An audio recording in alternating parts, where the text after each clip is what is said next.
बहुत समय पहले की बात है। माधवगढ़ नाम का एक राज्य था। उस राज्य के राजा के 3 बेटे थे, बड़े कुमार, मझले कुमार और छोटे कुमार। बड़े कुमार और मझले कुमार बहुत ही चालाक और कपटी स्वभाव के थे, लेकिन छोटे कुमार बहुत ही सरल और सीधे साधे स्वभाव के थे।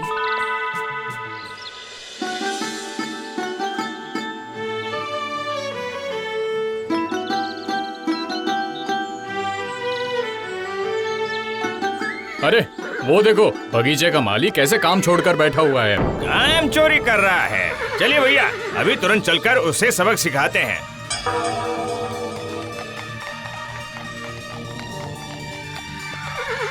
प्रणाम राजकुमार। तुम यहाँ बैठकर काम चोरी क्यों कर रहे हो? मैं काम चोरी नहीं कर रहा हूँ राजकुमार, मैं बस थोड़ा आराम कर रहा था। आराम कर रहे थे? काम के वक्त आराम किस बात का है? तुम्हारी सजा है, 100 चाबुक से मार पड़ेगी। दया कीजिए राजकुमार, दया कीजिए राजकुमार। मत मारिए। काम चोरी करे हो, बोल रहे हो मत मारो। आप माली को मत मारिए भैया, माली ने कोई गलती नहीं की है। लो आ गया, मौका मिला नहीं कि महान बनने लगा। बक तेरी की, चलो यहाँ से, इसने सारा मजा खराब कर दिया। आपने मुझे बचा लिया छोटे राजकुमार, आपने मुझे बचा लिया। ये तो मेरा कर्तव्य है माली। इस राज्य में सब सुख से कैसे रहेंगे वो देखना मेरा ही तो काम है। कल हमारा स्वयंवर है। सुन भाई, मेरे दिमाग में एक बढ़िया सा विचार आया है। कैसा विचार भैया? मैं छोटे को सजा दूंगा। हम लोगों के सारे काम में वो अपनी टांग अड़ाता है। कल उसे अच्छा सबक सिखाएंगे, बहुत मजा आएगा। हाँ, सुनो ध्यान से।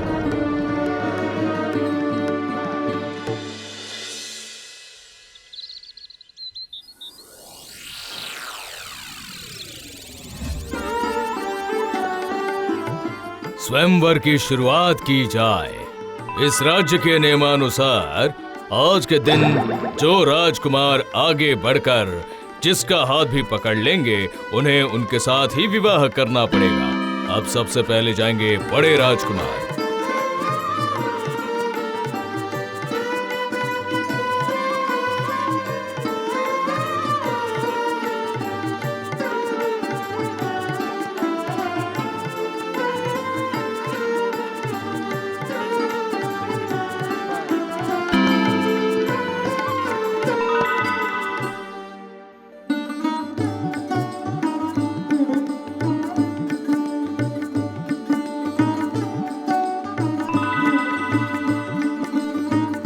अब छोटे कुमार की बारी है।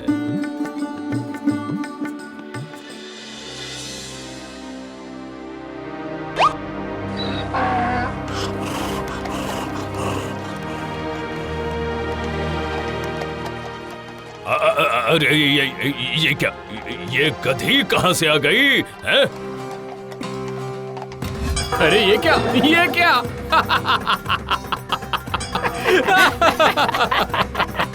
अब गधी के साथ शादी होगी। क्या गधी के साथ शादी? हाँ पिताजी, आपने ही तो बोला था जिसका हाथ पकड़ेंगे उसके साथ ही शादी करनी होगी।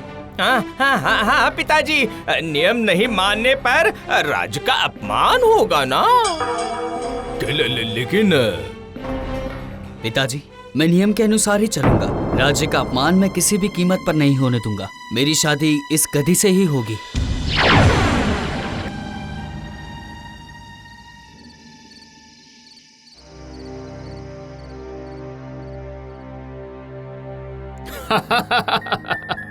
हमारे छोटे कुमार की आज ही शादी है जिसकी। गधी के साथ होगी शादी, अब होगी बर्बादी।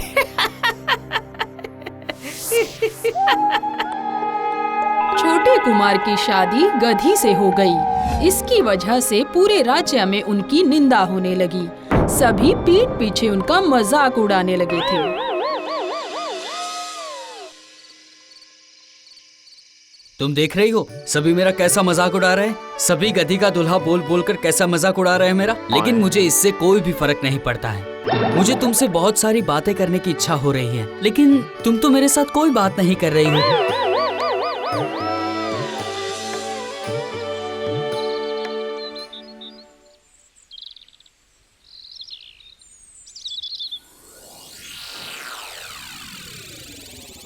इस वक्त आक्रमण, इतना बड़ा युद्ध। ओह, अब मैं क्या करूं? परेशान मत होइए महाराज, शांत हो जाइए। आप जरा शांत हो जाइए। शांत?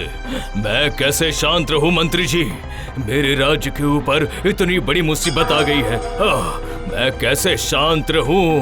क्या बात है पिताजी, आप इतने परेशान क्यों लग रहे हैं? कुछ बताएंगे? मैं परेशान हूँ क्योंकि युद्ध होने वाला है। गुप्तचर ने आकर सूचना दी है कि प्रतापगढ़ का राजा अपनी पूरी सेना लेकर हमारे राज्य को हड़पने आ रहा है। समझे? युद्ध तो निश्चित है। क्या? प्रतापगढ़ का सैन्य दल तो बहुत ही विशाल है। हाँ, वही तो चिंता का विषय है। उस सैन्य दल की तुलना में हमारा सैन्य दल कुछ भी नहीं है, कुछ भी नहीं। पिताजी, तो उपाय क्या है? उपाय यह है कि अब हमें आधुनिक शस्त्र खरीदने पड़ेंगे, सेना का संगठन करना होगा। बस तभी हम विजय प्राप्त कर सकते हैं, वरना ये राज्य हमारा नहीं रहेगा। लेकिन इतने आधुनिक शस्त्र खरीदने के लिए हमारे राजकोष में उतना धन नहीं है। नहीं। पिताजी, आप मुझे बताइए कि मैं आपकी क्या सहायता कर सकता हूँ? तुम क्या मदद करोगे? तेवर तो ऐसे दिखा रहे हो जैसे किसी राजकुमारी से शादी की हो। आपने सही कहा भैया। ये हंसी मजाक करने का वक्त नहीं है। अभी तुम तीनों को एक साथ मिलकर मुकाबला करना पड़ेगा। जाओ सभी, युद्ध की तैयारी करो।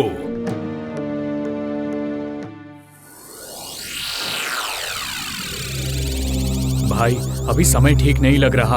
हम लोगों के युद्ध जीतने की कोई संभावना नहीं। यही तो मैं भी सोच रहा हूँ। कुछ करना पड़ेगा हमें, समझे?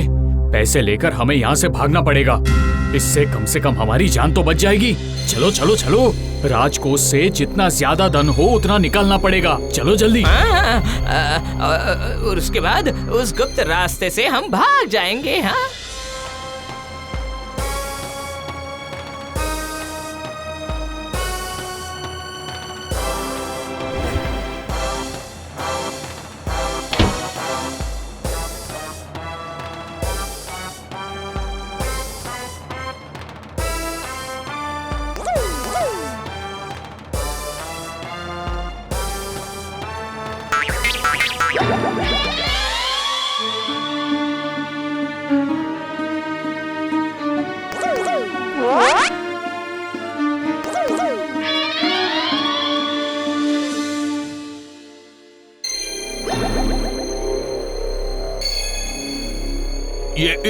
ये सब क्या? राजकोष तो खाली हो गया है। मंत्री जी, इसके बारे में मुझे कुछ नहीं पता महाराज। मैं तो हर वक्त आपके साथ ही तो था। तो फिर किसने ऐसे संकट समय में राजकोष खाली कर दिया है? या तो युद्ध के लिए पर्याप्त धन ही नहीं है, और अब ये राजकोष भी कैसे खाली हो गया? पहरेदार! राजा जी, बड़े राजकुमार और छोटे राजकुमार आए थे। उन्होंने कहा कि आपने ये कहा है। बड़े राजकुमार और मझले राजकुमार? छी छी छी छी छी छी छी। मेरे अपने बेटों ने ही मुझे धोखा दे दिया। मैं हूँ ना पिताजी, आपको परेशान होने की जरूरत नहीं है। आसपास के राज्यों से कोई धन उधार मिल जाए तो मैं व्यवस्था करता हूँ पिताजी। छी छी छी छी छी छी, दोनों भैया ने मिलकर चोरी की। छी छी छी छी छी छी। ये क्या? तुम्हें क्या हुआ? अरे अरे अरे, ये क्या? अरे अरे, उधर नहीं, अरे उधर नहीं, अरे हमें दूसरी ओर जाना है।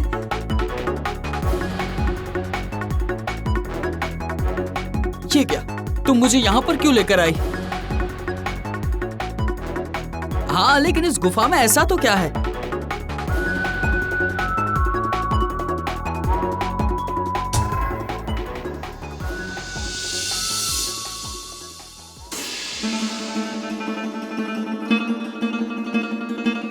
अरे, ये तो खजाना है, ये तो खजाना है।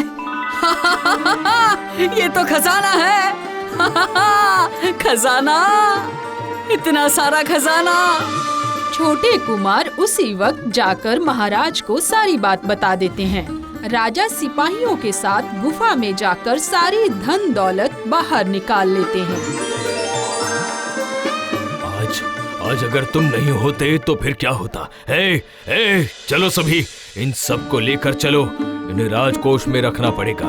वैसे इतना सब रखने के लिए राजकोष भी छोटा पड़ जाएगा। मेरी वजह से नहीं पिताजी, ये सब कुछ मेरी पत्नी की वजह से हुआ है। इसी ने मुझे रास्ता दिखाया और गुफा तक ले गई। वाह वाह वाह वाह वाह वाह वाह वाह वाह, धन्यवाद, तुम्हारा धन्यवाद, बहुत बहुत धन्यवाद तुम्हारा। गुफा से मिले हुए खजाने से अस्त्र शस्त्र खरीदे गए और उन्हीं खरीदे गए अस्त्र शस्त्र से राजा ने युद्ध करके विजय प्राप्त की और उसके बाद उन्होंने छोटे कुमार को राज्य का राजा घोषित कर दिया। इस राज्य का राजा बनने की योग्यता सिर्फ तुम में ही है और इसलिए इस राज्य के राजा हैं छोटे राजकुमार।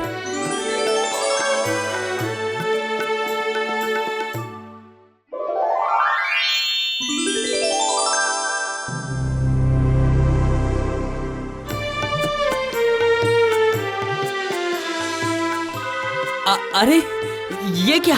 आप कौन हो? मैं माधवगढ़ की राजकुमारी हूँ। एक छोटी सी गलती की वजह से, एक साधु बाबा के श्राप की वजह से मैं गधी बन गई थी। उन्होंने कहा था कि अगर मैं कभी राजरानी बन पाई तो मैं फिर से गधी से इंसान बन जाऊंगी।